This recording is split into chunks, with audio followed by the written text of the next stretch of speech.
I want to now switch to a couple news of the day questions. Of course, there's this horrible war happening in Israel, Gaza. Senator Collins, you are ranking member on the Appropriations Committee, top Republican on the Appropriations Committee, who will help to usher through a supplemental.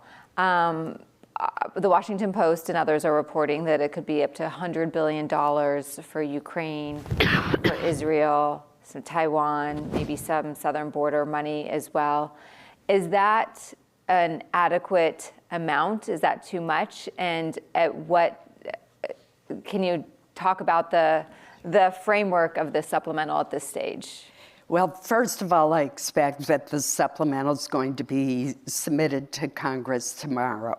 Okay. And I expect to get briefed on it this afternoon. Senator Shaheen is also a key member of the Appropriations Committee. Our hope, the chair, Patty Murray, and I hope to hold a hearing on the supplemental, perhaps as early as next week.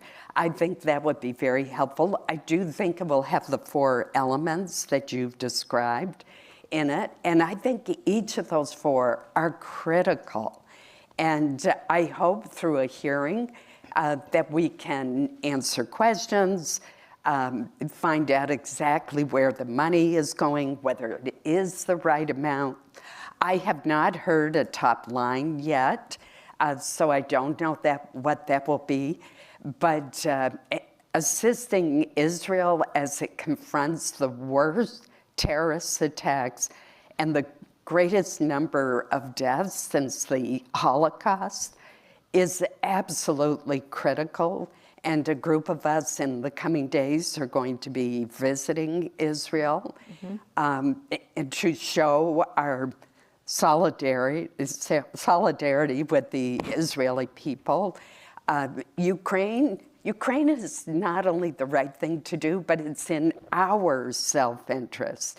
The Ukrainians are taking on an adversary of the United States. Russia's brutal, unprovoked war must be countered, and they're doing it with the help of our ammunition and supplies, but no American soldiers are on the ground to help. And then the southern border is out of control. We've got to worry not just about the Ukrainian border, but about our southern border, which, as Jean said, is a thoroughfare for drugs as well, being smuggled into this country. And finally, sending a strong signal to China that it should not attempt to seize Taiwan is very important as well.